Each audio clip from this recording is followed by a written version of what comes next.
Yes, they might have been right behind you.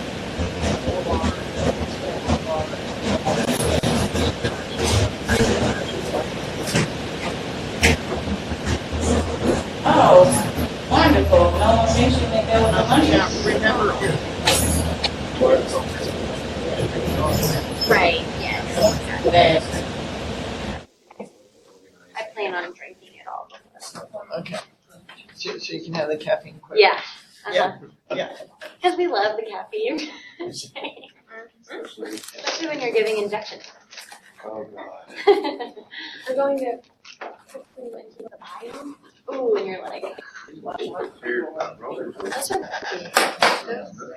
I was like, I saw this. I thought it was extra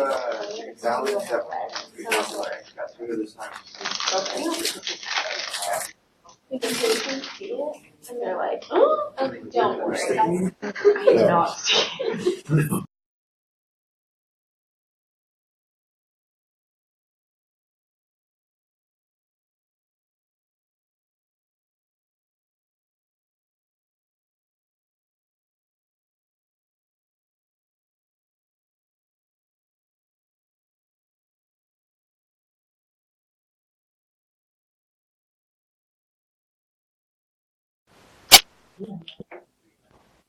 Yeah, well, I had them mute the off-site places because they get rolled out. Leaves me, but I know it's gonna be rough. I should hear You had coffee, like in clinical? My next was allergic, as soon as it snowed, it was good coffee. Your nurse is cool. Funny dude. Yeah, It's probably he's my like- favorite one. He was like very quick-witted. Yeah. He said he graduated from UTV in 2009. So he knew this chick. Yeah. Cleo, the girl that just broke her, was like a woman. It's so weird because women don't have like an in-between, like guy, like girl, lady, which is weird, and then woman, which is also weird. Yeah. Anyway. Yeah, we don't have like an equivalent to like a casual. But anyway, she was, they were clinical instructor and they got to college. She's saying, I love this guy. So Joe had it. My old nurse is a little bit more too. Yeah. Like my graduation, same year as Joe. And they go to the doctor with My house here. She spent her whole life here. She.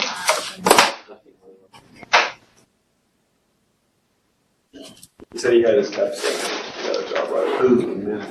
Oh, I'm seeing American Hospital. Like it? So I have several different lectures that I can, and this is just one. Yeah. Actually.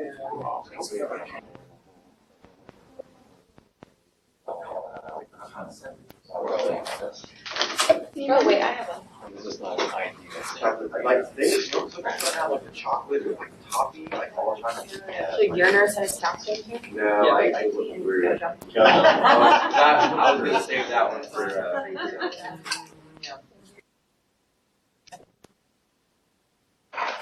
you never know.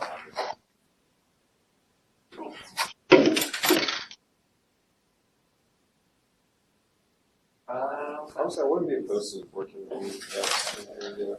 You know, I would not be opposed. I told my mom that. When she was here. I was like, Mom, I'm gonna stay here for a little bit, like after. 15 more people than I expect to show up. That's always says that. But Yeah, so enough. It's good. And especially That's what I so want to answer. Yeah, it's a good facility. it's a beautiful, like, new hospital, new, like, network. later. Part of TNC.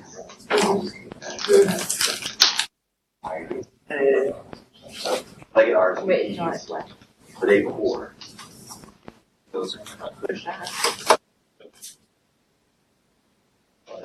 So what do you want to show me? Oh, all right. I'm gonna. I've been told that the policies. So in here, they do have ceiling heights. And then they have a mic here at the lectern. Do you prefer a clip-on mic just in case you walk around, or you're I okay? probably won't walk around. Okay, all right, then yeah, you'll be perfectly fine here with this mic. So I do have to stand close to it. No, even there, you should be fine. The other thing is the camera, just be aware.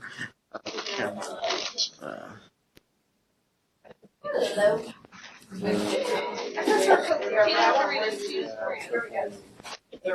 There we are. Here, probably about 24, so be aware that's kind of our range. Up here, you'll have a laser pointer at the back, up with the green. So I'll probably. Oh, okay. Correct. Yeah, that's. It'll be better for the offsite. They won't be able to. Yep. And yep, you are all set. So some PowerPoint programs actually have, instead of using the arrow, turn it into a red thing. Capability of it. Actually, Oh, like so the mouse will turn into like a different thing. No, not that I'm aware of here. Yeah, up here it's just either right or left arrows, or I think by clicking on. You're talking about like the pointer, the mouse pointer. This would Oh, change. making it larger. Yeah, to a different. some allow me to undo. Oh no. This is just a normal. Oh yeah, so that's an add-on, I think. Like, Yeah. You mean on the touchscreen, like you would circle it on the actual? Either that or we're just using like holding down the left button and like circle. Yeah, no, unfortunately, yeah. This is Yeah, just a I computer. think I know what you're talking. It's an add-on, yeah, for the PowerPoint. Got it. I have add-ons to make modules and things like that. Using a PowerPoint, which is pretty cool. You can make a module. some places have a setup where I can see the screen slide on the screen, and then there's another Oh, like the notes. window that shows the next slide. Do you have that? Unfortunately, this one, because we're sharing the content and they're reviewing it, we can't set that up. But yeah, they do have an option. It's really nice for me to be able to see what's coming. Let's see. Yeah, unfortunately, because this we're using the software to share exactly what's on the computer, it's going to show exactly how we Being have it set up. broadcast offsite. Correct, yeah. Why can't I just Correct. Or using the laser pointer. probably just Yep, you are all set. okay. All right. Sounds like it's gonna be collecting dust for this one. All right. And check and see if I can find Michael. I think he's supposed to come in by today. I keep it moist. I keep wax. It's something like a little Vaseline. Yeah. That was probably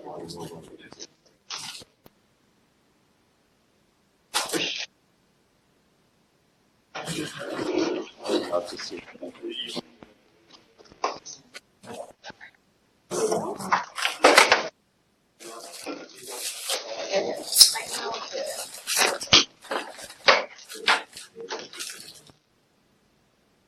That's usually when I need something. Give me water. Bird, Yes. but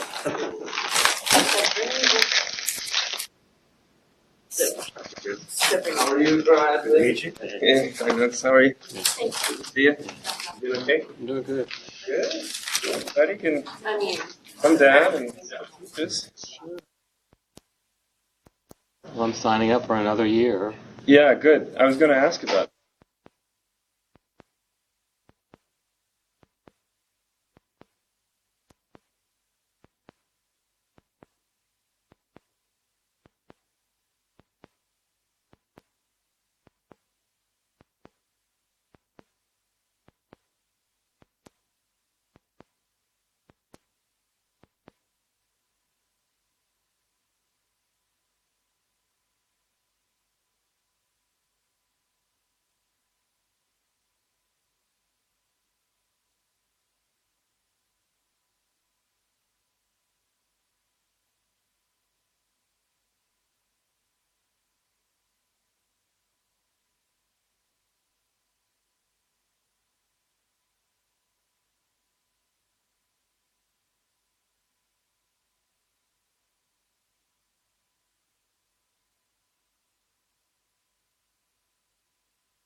So, I don't know why these TVs aren't on, but I guess you can't always see people on the other side sometimes. Oh, okay. So thanks, Brett. Welcome to the July edition of the South Central AIDS Education Training Center Lunch and Learn, UTMB. We are honored every year. Our favorite speaker, by far, is Dr. Mark Nichols. He has had about 3 decades of experience treating patients, dental patients with HIV, and you will not find in this country or any other someone more knowledgeable about the sorts of issues that people with HIV face in dental clinics and how to liaise with primary care and other sources of care. Dr. Nichols always brings the most fascinating photos and stories. So we're really honored that you could come and present. And I just want to give a shout out also to his parents. So Dr. Nichols has been lecturing for decades, probably since he started treating patients. And this is the first lecture, I think, that his parents have made it to. So on behalf of UTMB, welcome. Thanks for having such a great son. Thanks. Thanks. So today we want to talk about how you manage the HIV/AIDS patient in the dental setting, okay? And I'm the dental director for the South Central AIDS Education and Training Center. I'm also the dental director for a federally qualified health center in Houston called Avenue 360 Health and Wellness. And we have 3 RN positions open. You can't fill them. So you hurry up and graduate, okay? I need an infection control RN really bad.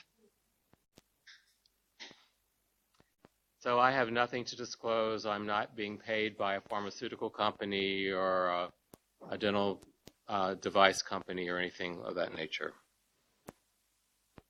And the opinions that I will express are my opinions and don't represent the University of Texas Dental School in Houston or the medical school here in Galveston. And just to give you some background on where I am, I'm, as I said earlier, at this FQHC.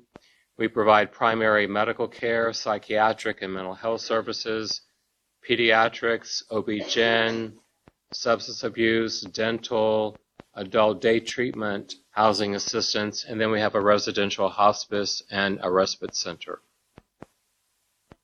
And we do see a lot of HIV/AIDS patients, but our focus for the whole organization is the general population that needs care. At the dental clinic, we only have 1 dental clinic at the current time. We have 3 full-time dentists, that includes myself, 2 full-time hygienists, faculty and residents from the dental school in Houston. We have 6 or 7 dental assistants, and then administrative people and front desk people.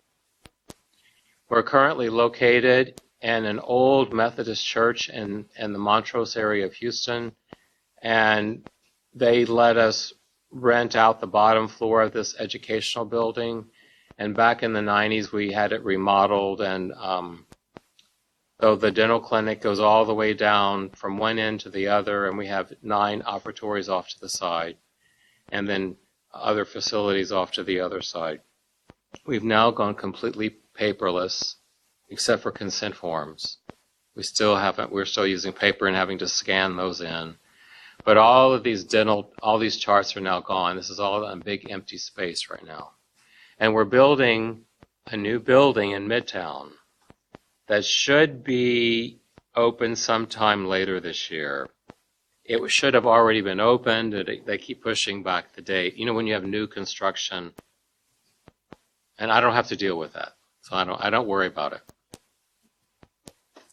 So this is my main treatment room. It's a little bit larger than the other treatment rooms because I do teach people in here, and I need room for people to stand around and watch me work. So For today, we're going to review the elements of a health history from the dental perspective. We're going to look at examination and evaluation of extraoral areas. And most importantly, we're going to discuss the invasive procedure risk assessment, because there are certain precautions you need to take with the patient's vulnerabilities.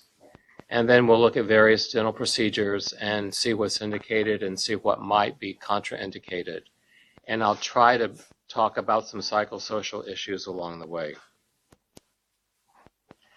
So the goal of what I want the dental people to do, and this would also include nurses and pharmacists and everyone else, but you want to create an environment in your office that's very safe and confidential, and open and accepting, so that patients will feel free to disclose vital information to you, and that you can provide the maximum amount of care for the patient.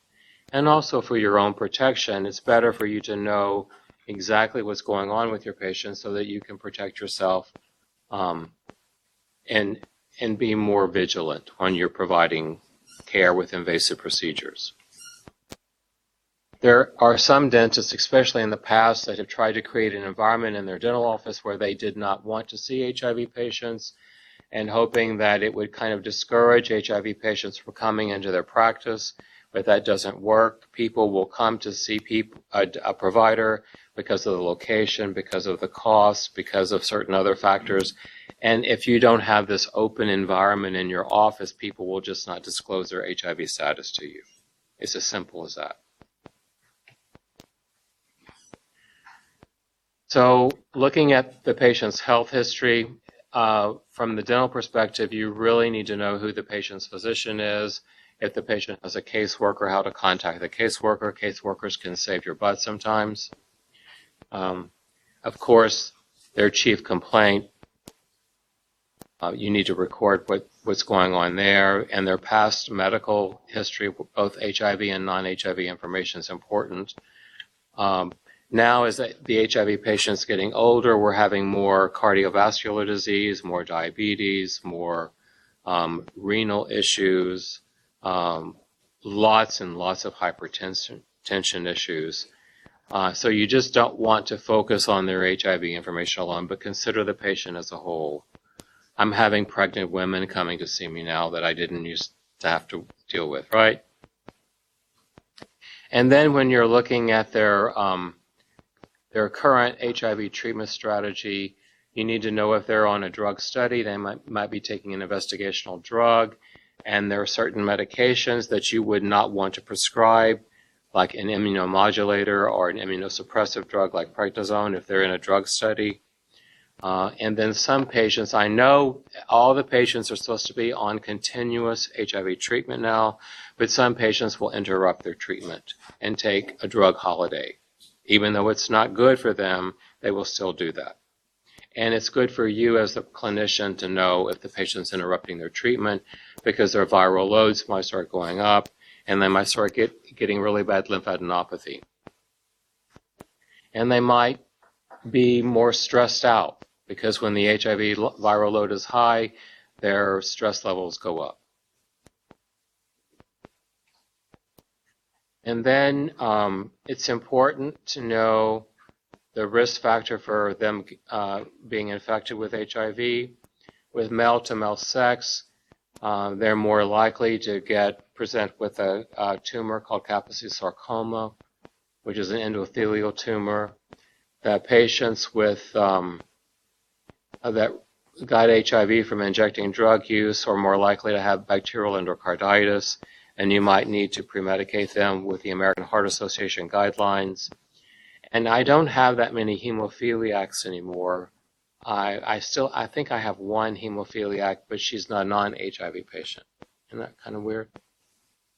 But of course, they need special factors, and maybe need some tranexamic acid or something like that before a bleeding procedure.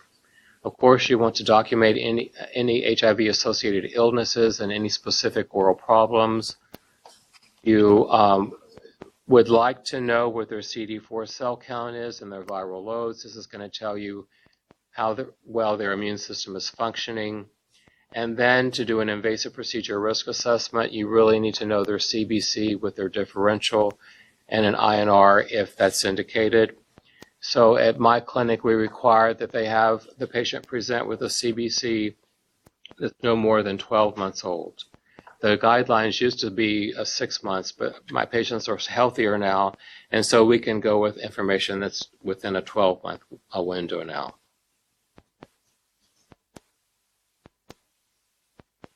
Something I find really interesting is I gave a full day's lecture back in Baton Rouge back in April, and there were several dentists that came, and they went back to their offices and started implementing these protocols that I was talking about, and they got some pushback from some HIV patients saying, I want to be treated just like any other patient. I don't want to have to bring my blood work in. You're discriminating against me.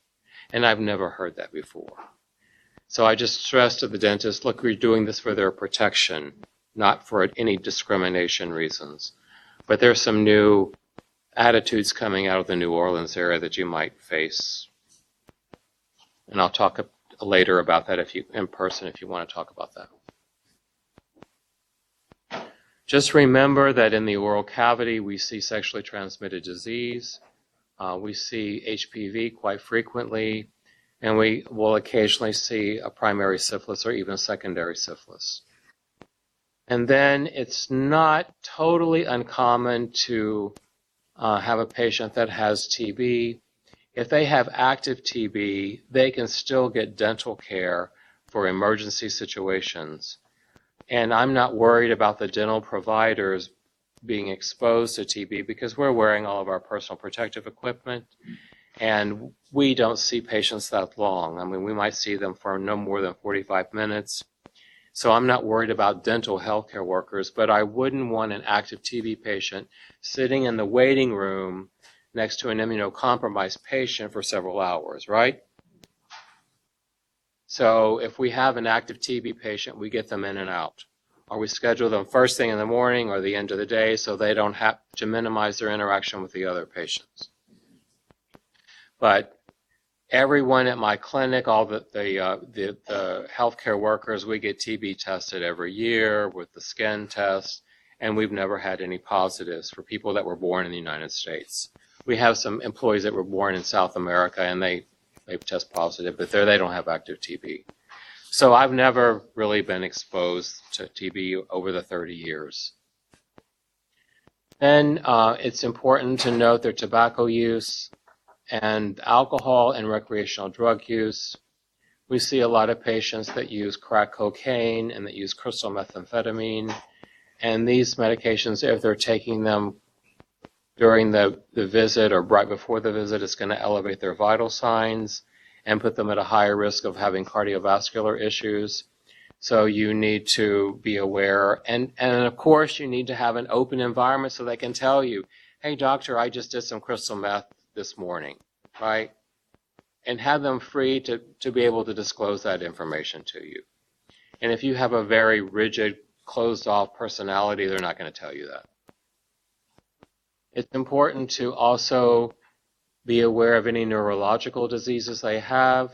If they have issues with fine motor control, they're not going to be able to brush and floss their teeth very well, and then you may need to give them special instructions on how to take care of their oral cavity.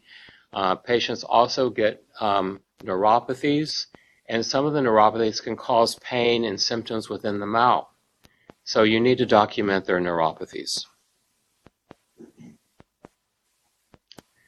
And then we do an annual comprehensive examination on all of our patients.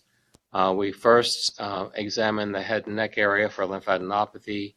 Then we evaluate any skin we can see, but especially around the face, the neck, and the hands. But during the summertime, when they come in shorts and short sleeves, I'm going to just glance over all the exposed skin I can see to look for any dermatological issues.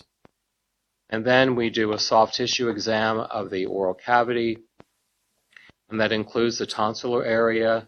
Sometimes dentists can see the tonsils better than nurses or better than internists or regular MDs because we have all those bright lights. And so we're going to be looking for any issues in the tonsil area. And of course, we're going to do a hard tissue exam, which includes the actual examination of the teeth and the bone around the teeth and the jaw bones. We're also going to do a periodontal or gum disease examination or screening exam, and we're going to take their vital signs at every visit. Our EHR is actually a medical EHR. It's horrible. I hate it. And there's a dental module that connects to it, but we have to encounter the patient in the medical EHR, and to do that, we have to record their vital signs at every visit. Otherwise, we can't even bill for their appointment. But before that, we were still taking vital signs at every visit. And since hypertension is a huge problem with my patients, we have some guidelines to follow for invasive work, and we use 180 over 110. So if a patient comes in with a systolic of 179 and a diastolic of 109, I will see them. But if they're 180 over like 90, I won't see them. If they're 165 over 111, I won't see them. And these are very liberal cutoff levels. The dental school uses 150 over 95. They kind of freak out when I tell them this, right? But if I didn't use these very liberal guidelines, then we would have to turn away about 30% of the patients. That's how bad hypertension is.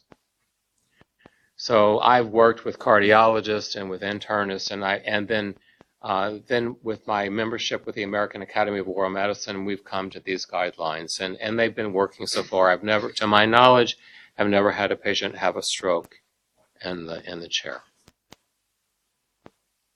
So when you're checking for the lymph nodes, you need to be aware of the anatomy. You want to palpate the anterior cervical nodes and then the cervical nodes that go up the sternocleidomastoid and do the occipital modes, and then come around the mandible and check these nodes, go up in the mental area here, and then put your hands over the parotid gland, feeling the parotids, not only for lymph nodes, but for any tumors in the parotid glands. Okay? So why is it important to check for lymphadenopathy?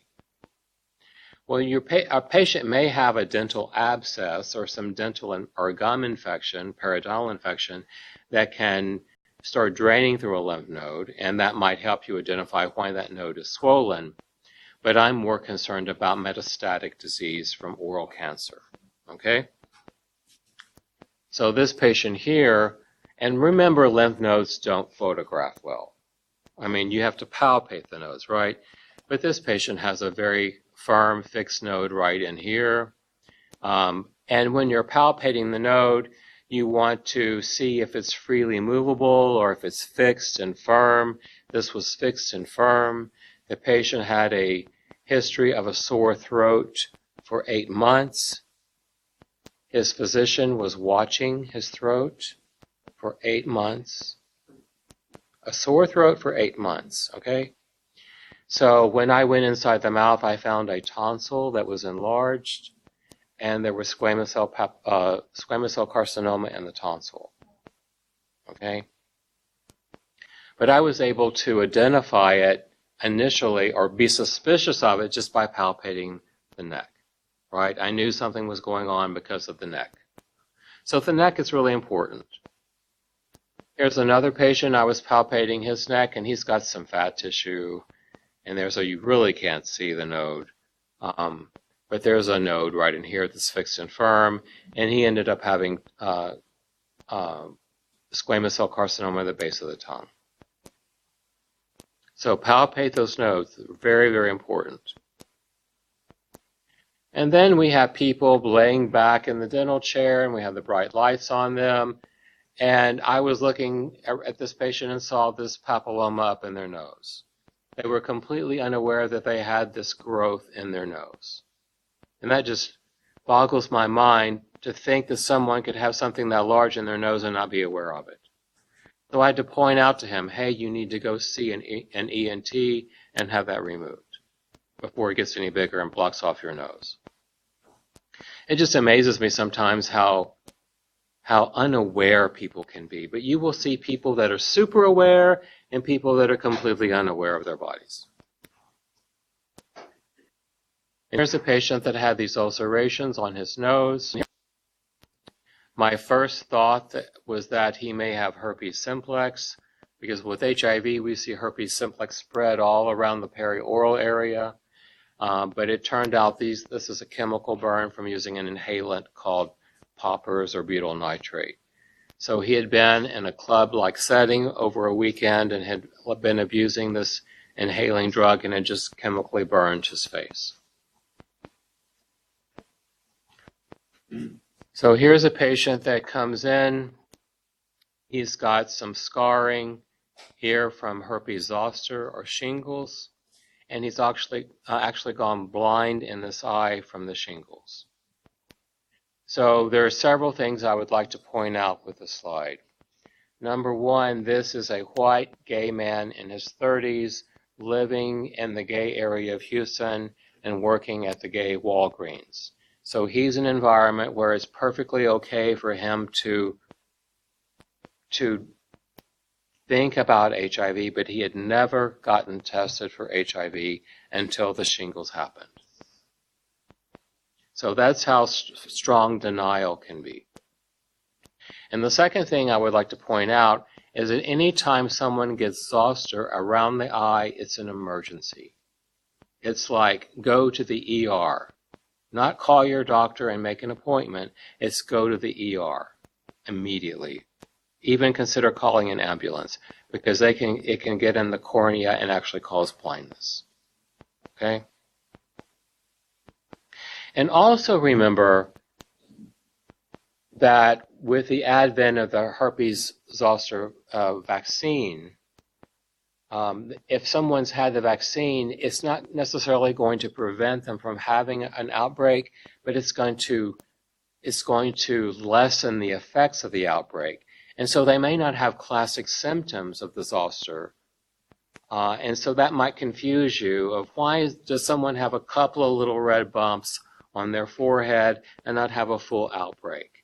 And just always say, have you had this shingles vaccine, right?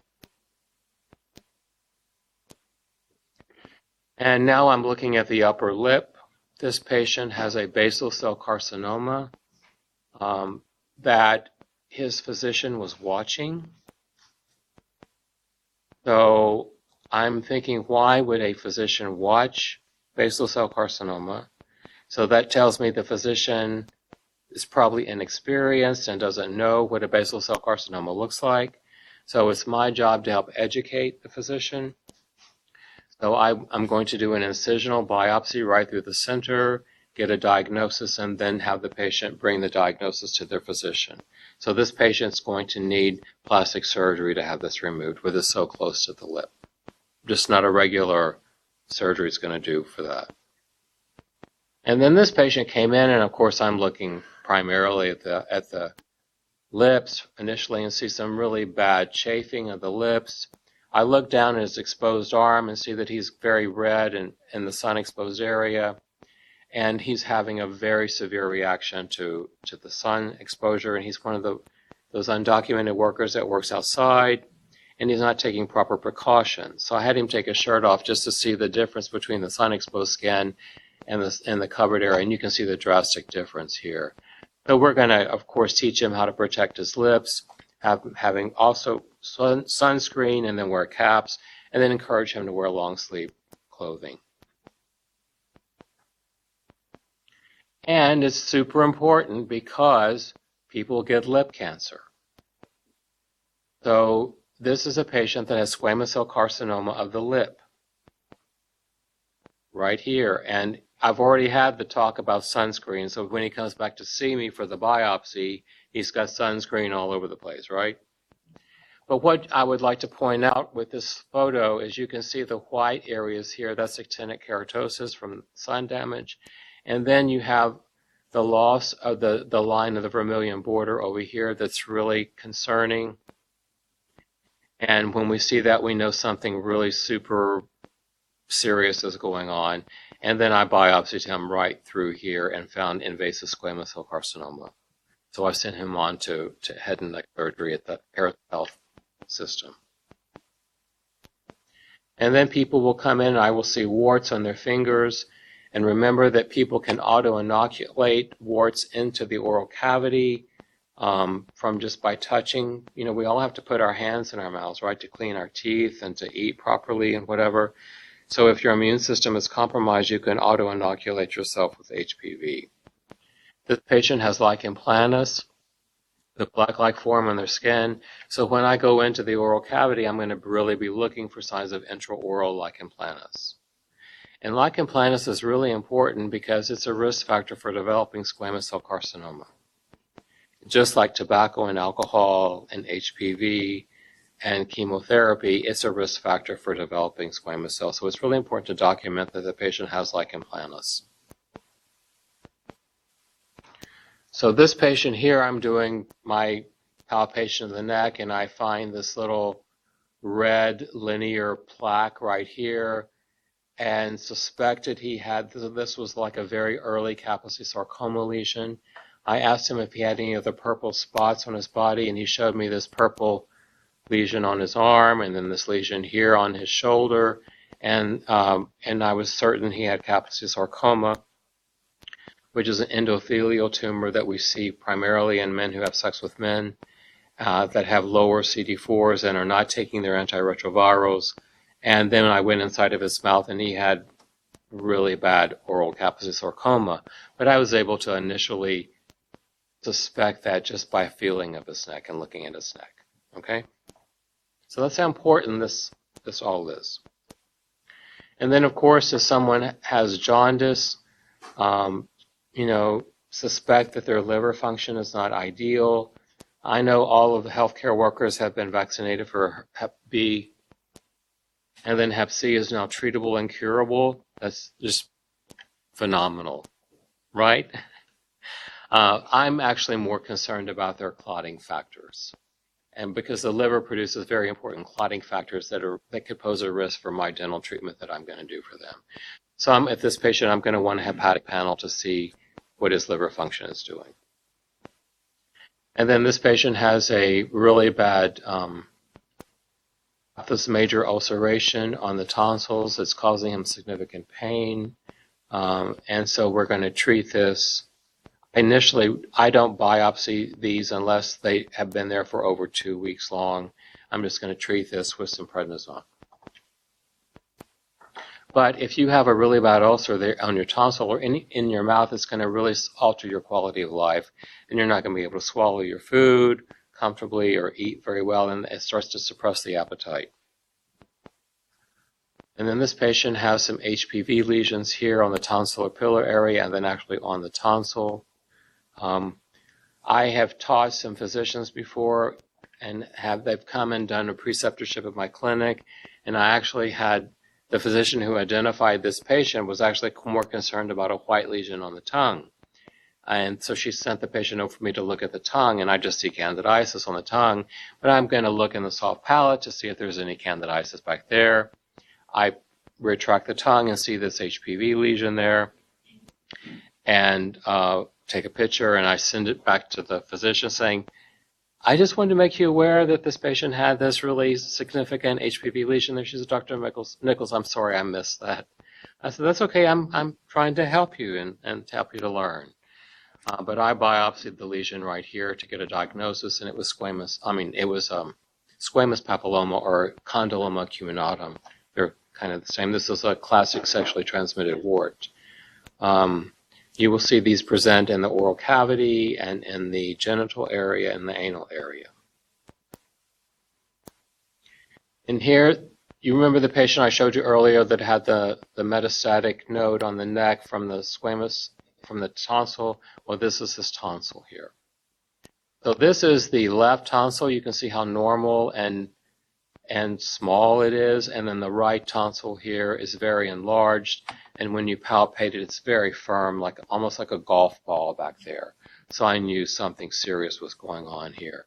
And in patients that don't have a bad gag reflex, I will actually biopsy the tonsil area. If they are really bad gaggers, I can't do that because I don't use any kind of sedation or anything like that. And this was HPV-16 induced. Okay. And here's a patient that has a hematoma in the soft palate area. This is from sexual trauma. The patient was an elderly man, like in his late 70s, and I was concerned that he might, of course, might be vulnerable, because you never know about people that in caretakers and things of that nature. So I questioned him about this, and he had told me that it was a consensual type of interaction and was not embarrassed at all about disclosing that to me. But you may see these in children or in truly vulnerable people, and you have to, suspect sexual trauma. And to cause a bruise of this nature, it's very aggressive. It's not a routine kind of oral sex thing. So you might have to call Child Protective Services or Adult Protective Services if you see this. But then you want to have this open environment so people can tell you, no, it was consensual. I was fully on board. I'm not upset with that. So here's another lesion. I'm really looking at the white lesion right here, suspecting it might be a precancerous lesion here. But what I want to point out to you are the crenations here on the tongue. So that tells me that tongue is really pressing hard against the teeth, trying to force the teeth open because the patient probably has obstructive sleep apnea. And the tongue is trying to force the mouth open. So when you see these crenations on the tongue, inform the patient that they may have sleep apnea and they may need treatment and diagnosis for that. I don't diagnose and treat sleep apnea or anything of that nature. But I will tell a patient if I think they're vulnerable, not vulnerable, but that they may be experiencing that from just what I see in the mouth. Sure.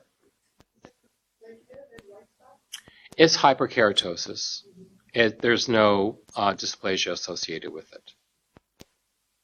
Leukoplakias tend to be very well defined and have a very flat, regular surface on them. I would put leukoplakia in a differential diagnosis, right? But I did biopsy that, and it was just hyperkeratosis from irritation from the tongue.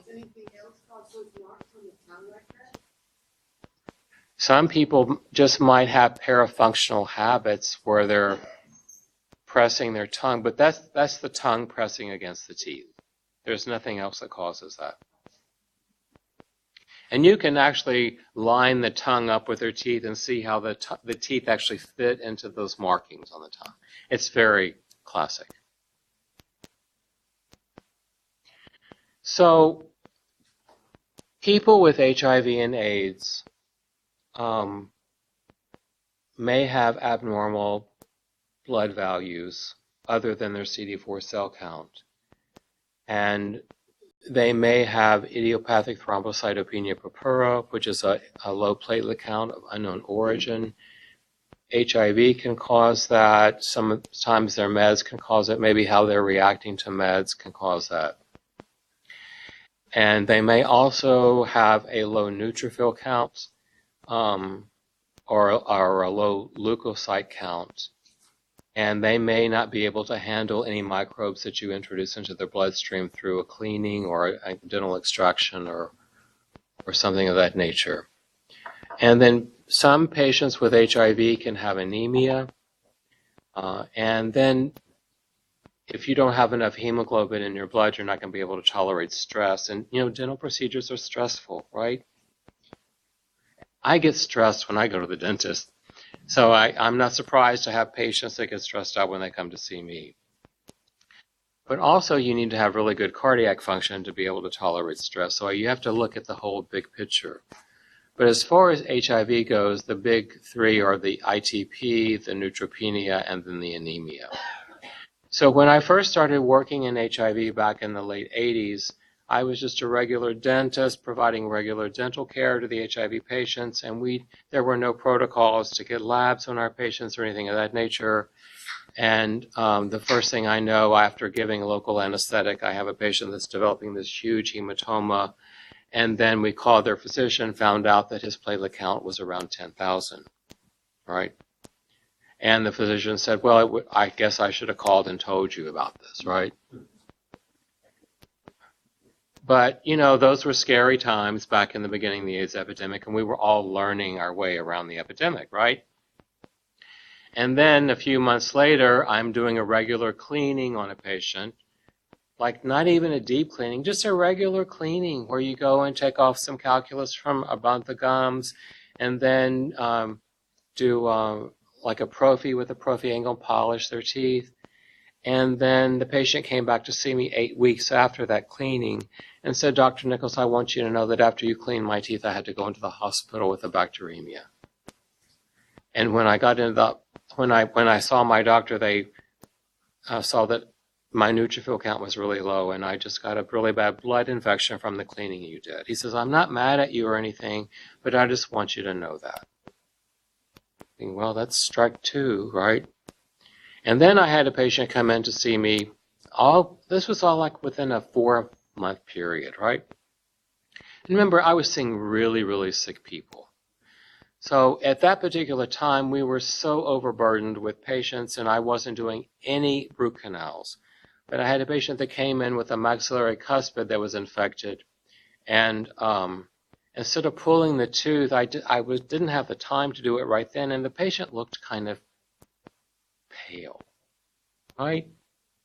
So I just did a pulpotting, or taking the nerve out of the tooth, and reappointed him for the extraction. And then that afternoon, the patient went for a routine medical appointment, and they took labs on him, and the lab called the physician back and said, what body fluid did you send us? And the physician said, well, I sent you peripheral blood. And the lab said, well, we weren't sure. The hemoglobin was so low, we wanted to make sure. And the hemoglobin was 3. So the doctor calls me up. He was a friend of mine. He calls me up and said, hey, you know that guy you saw yesterday? His hemoglobin was 3, and told me the story about the lab calling. And I said, what would have happened if I had surgically removed a tooth? And he said, well, he would have gone into shock and died. I said, that's it. So I started requiring labs on all of my patients at that point. And now this has been standardized across the country, and we require the labs on all the patients. So to evaluate their ability to clot, we're going to need to know what their platelet count is, and then consider their platelet function. We have a lot of patients on anticoagulants now with the cardiovascular disease, Eliquis, Pradaxa, I can't remember the other names. I have a few patients on Coumadin, but not that many on Coumadin anymore. So so you need to consider this also, and then consider their hepatic function, and then also consider the location of the surgical site.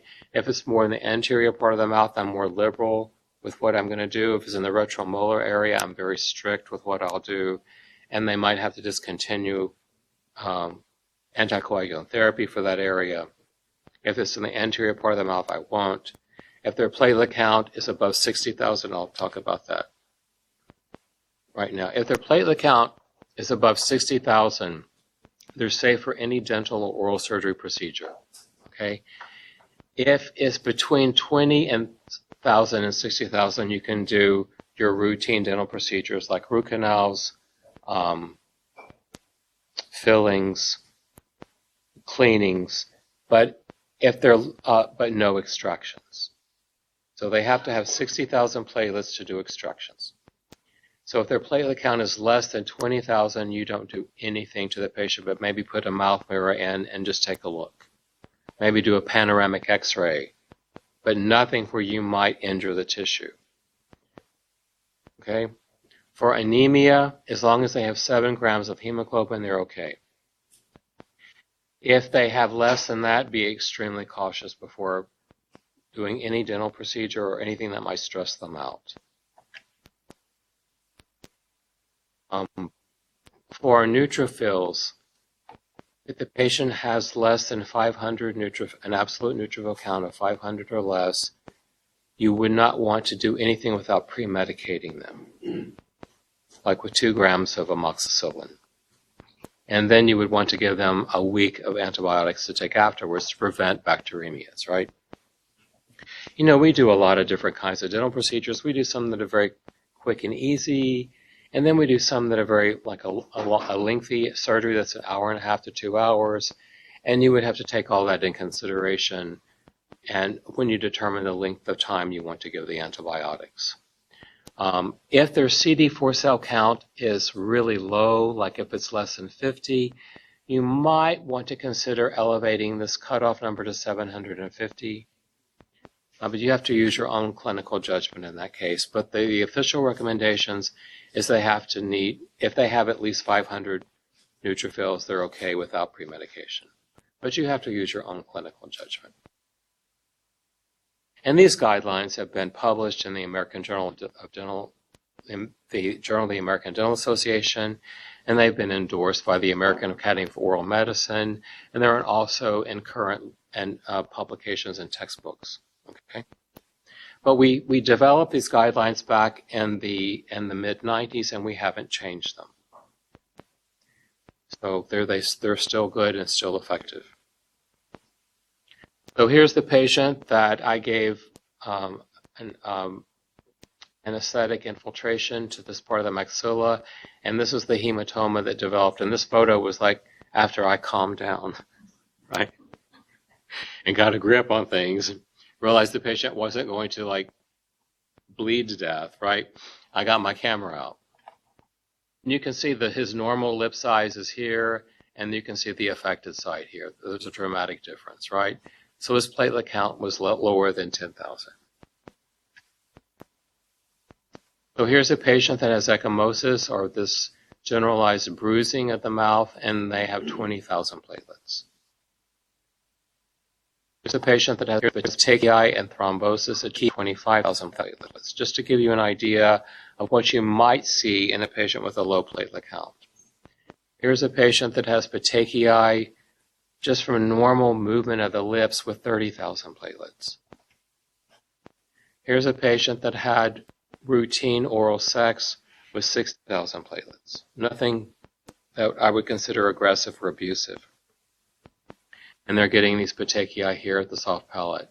So with people that have hematomas from sexual trauma, it's going to be at the junction of the hard and soft palate.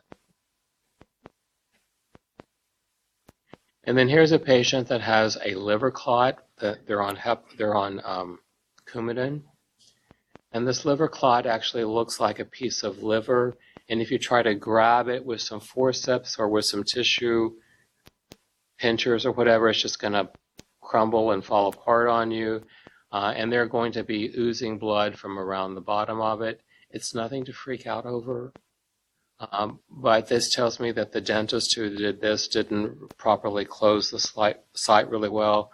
So I had to go back in and remove the clot and then get better closure of the flap and then put clotting matrix in there, like Surgicel or something with thrombin in it. But it's not the end of the world. It's not a reason not to do the surgery on the patient. You just need to be better about getting hemostasis after the surgery. And then here's a patient that came in probably about 5 years ago, and all of his labs looked perfect. There was no low platelet count. There was no liver dysfunction, nothing. And then he had these silver fillings done here on his teeth. And you know, when we do, for those of you who aren't dentists, when we do fillings on teeth, we sometimes have to put a band around the tooth. And sometimes we damage the gum tissue when we put the bands on. And it's not uncommon to see gums bleeding after we do a filling. But to have free bleeding from a dental papilla for 2 days afterwards, that's not common. I would expect this to resolve within 5 minutes. So I'm not sure why he had this coagulation dysfunction, but I had to anesthetize him back and go in and insert some clotting matrix to get the bleeding to stop.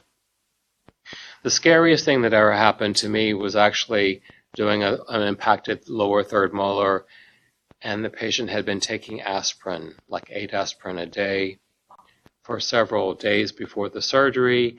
And when I asked the patient about their medications, they didn't disclose they were taking aspirin because they didn't think of it as a medication.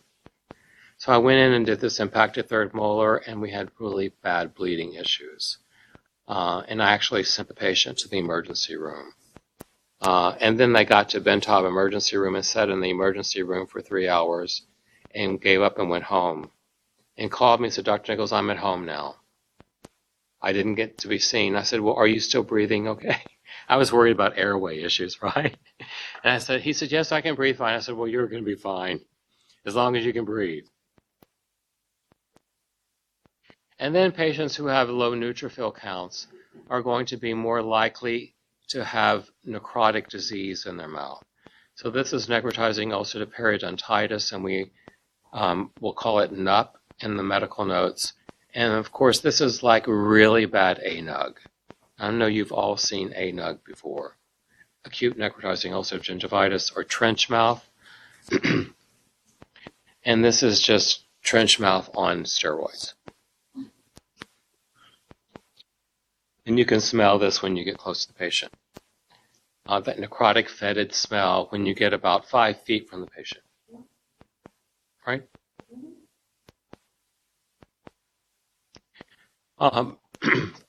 And it doesn't always have to be that severe. Here's a little necrotic area here behind the lower front teeth here. And it doesn't smell quite as bad, but it still smells. There's nothing like that necrotizing smell. There's nothing else that's even anywhere close to it. It just has a distinctive smell.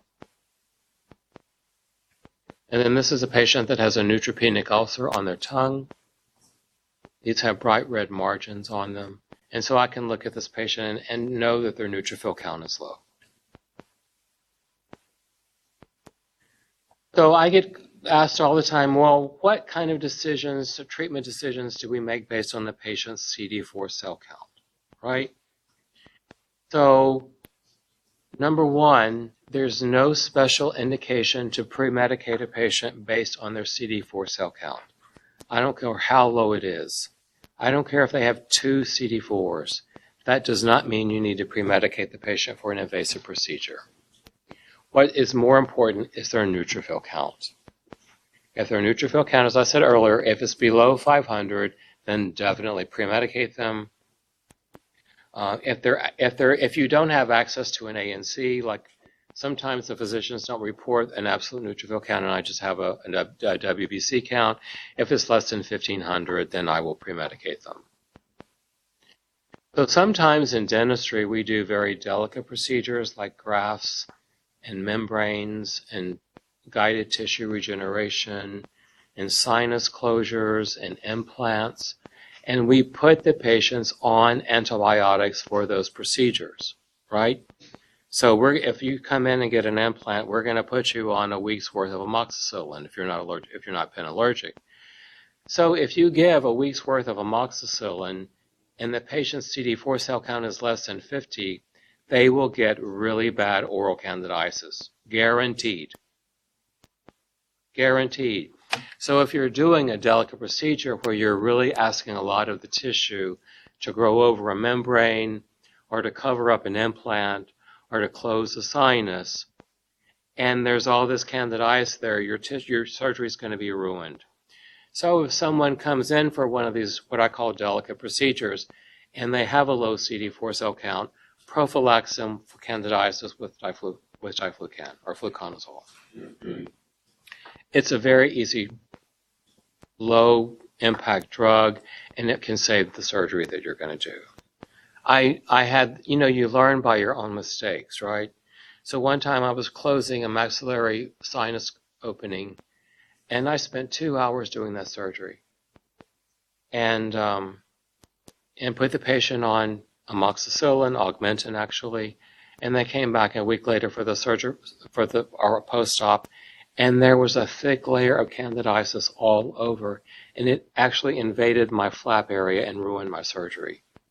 And geez, I just wasted 2 hours of the patient's time and my time, and if I had just given them fluconazole, it would have made a huge difference. So, we all make mistakes, and you have to learn from your mistakes, right? So when do you pre-medicate the HIV patient? Of course, if they meet the American Heart Association guidelines with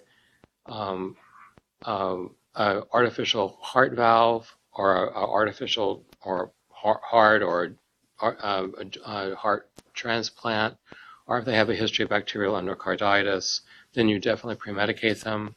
If their absolute neutrophil count is below 500, if their WBC count is below 1,500, and their CD4 cell count is not a consideration in and of itself. And I know I'm repeating myself here, but I can't tell you how many times I present this lecture and people come afterwards and ask me this question. I'm trying to make myself really clear, okay? So what kinds of dental procedures are contraindicated is it okay to completely do? So when choosing a local anesthetic, remember that lidocaine and carbocaine and bupivacaine are all metabolized in the liver. So the HIV meds can be hard on the liver, right? So I'm going to consider that when I'm choosing my local anesthetic. And I can choose articaine, 4% that's metabolized in the peripheral tissue. And I'm not even going to impact their liver, right? So I use this almost exclusively. But it's okay to use lidocaine or bupivacaine, but just remember they need really good liver function before you do that. For endodontics or root canals, there's no special HIV consideration. If they do develop a postoperative infection, clindamycin is the best drug to use. For pre-prosthetic surgery, be aware that patients with HIV may not resorb bone like a normal patient would, and you might need to be more aggressive with your alveoloplasties around the surgical areas. And this especially if they have diabetes, right? Because their bone metabolism or bone resorption is going to be greatly affected. For oral surgery in and of itself, there's no special HIV considerations other than considering the invasive procedure risk assessment. And for restorative and prosthetic care, there's no special HIV considerations. There's really no drug interactions anymore. When ritonavir was being used as a main protease inhibitor, they were giving it in very high doses, and it would interact with pyridine. It would also interact with propoxyphene, and so we weren't recommending to use either of these drugs. But now propoxyphene is now off the market, right? It was one of our mainstay drugs that we used all the time. And now it's been taken off the market for the general population. Just be aware that if you're going to use drugs that raise the gastric pH, like cimetidine, they may be taking some drugs that need a low gastric pH for absorption, such as itraconazole or atazanavir.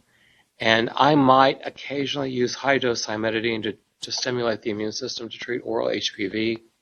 And so I wouldn't want to use it without a physician consult if the patient's taking itraconazole or atazanavir. Remember that fluconazole can decrease the efficacy of patients taking clopidogrel or Plavix. And then erythromycin is really hard on the liver, and I think it should only be used by infectious disease doctors only. And so here's a patient that has some delayed healing at extraction site. They're not resorbing this bone here. I see this all the time. I just saw one 2 days ago. So this is exposed bone right here, and they're not resorbing their bone well. Here's a patient that's developed an ulceration at an extraction site.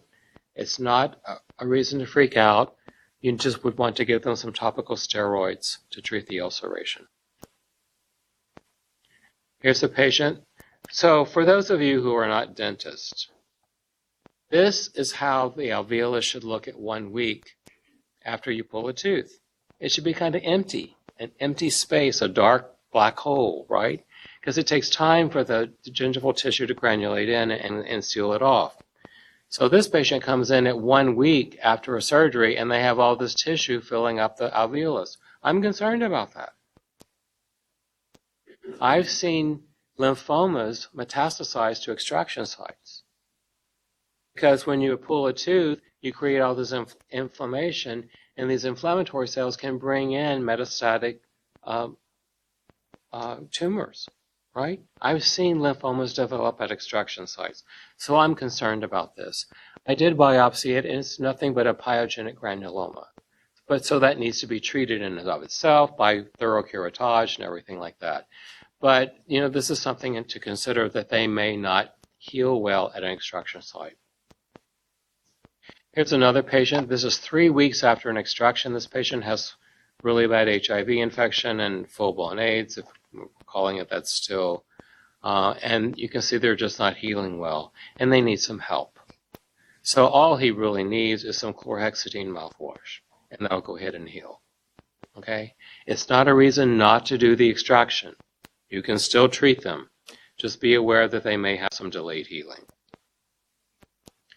Here's a patient that I pulled this tooth right here, and they come back with this reactivated herpes simplex. Herpes simplex is classic because intraorally it's only going to affect the keratinized tissue of the hard palate, the attached gingival tissue, and the dorsum of the tongue. And you can see this same patient has herpes labialis that was reactivated. So the stress of doing, and it wasn't a difficult extraction. I mean, it wasn't a simple, pop it out kind of extraction, but it wasn't like an hour procedure. It probably took me 15 minutes at the most to get it out. But just the stress of that reactivated the herpes simplex. So here's a patient that had pre-prosthetic surgery of the lower mandible, and they're coming in complaining of pain at 1 week. This surgery does not hurt. You only need to give them ibuprofen. And at 1 week, if they're having pain, something's wrong. So I look in the mouth and see these little punctate ulcers here.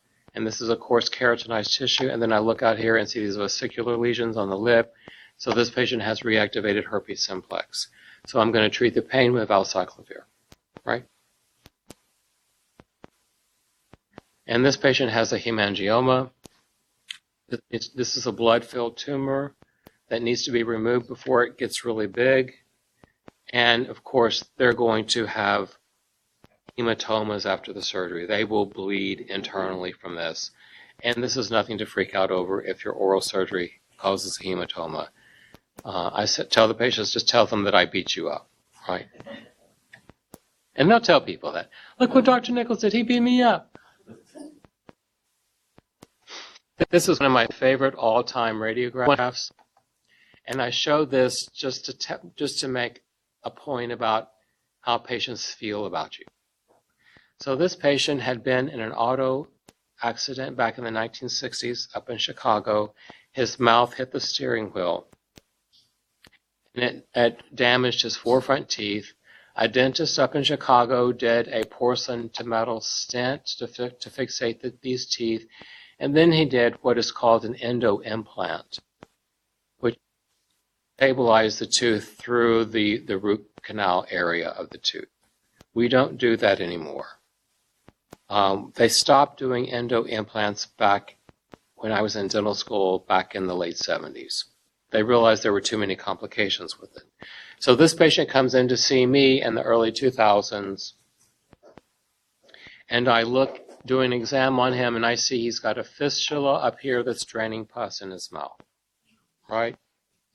So I tell the patient, well, we need to go in and cut the root off here and get this out so you can heal properly and we can get rid of the infection. And the patient says, Dr. Nichols, you're not touching my mouth. You're not touching this part of my mouth because the dentist who did this was really famous. And you're not touching his work. I said, but you have pus in your mouth. He goes, he was really famous. You're not touching his work. I said, well, when you get tired of the pus, let me know. He comes back in a year later. The pus is still there. And I said, are you tired of the pus? He says, you're not touching his work. He was really famous.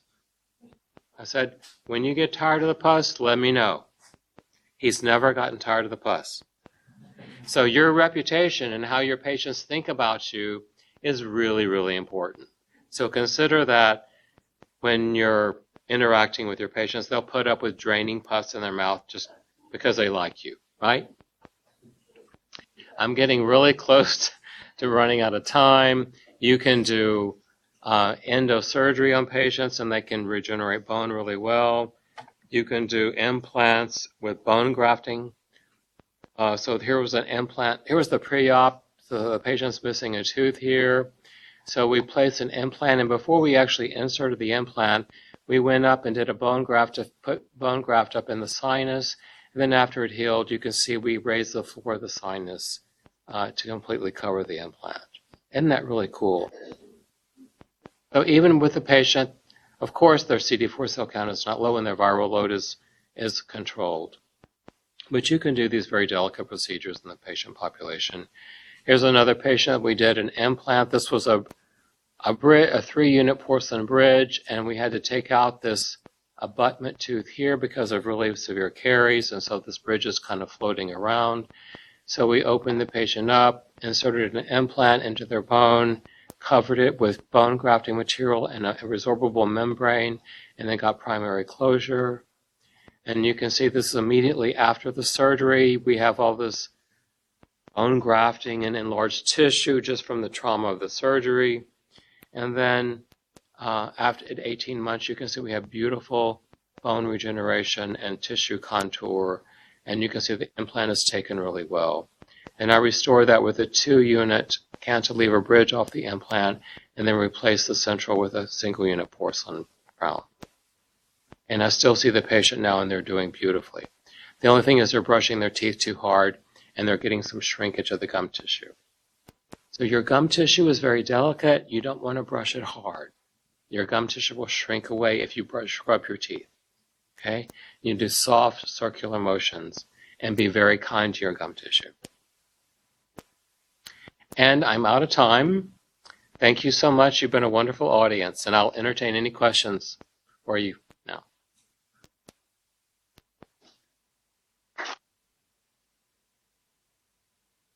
Do we have any questions from the units? I normally hear noise, right? Yes. Normally you attend a presentation like this and so you don't listen to everything.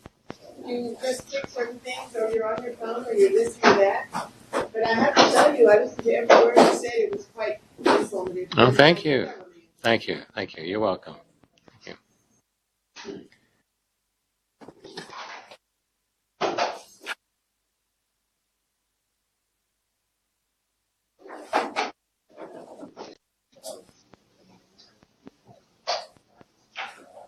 Any nursing questions? No, I have no. I haven't I really want infection for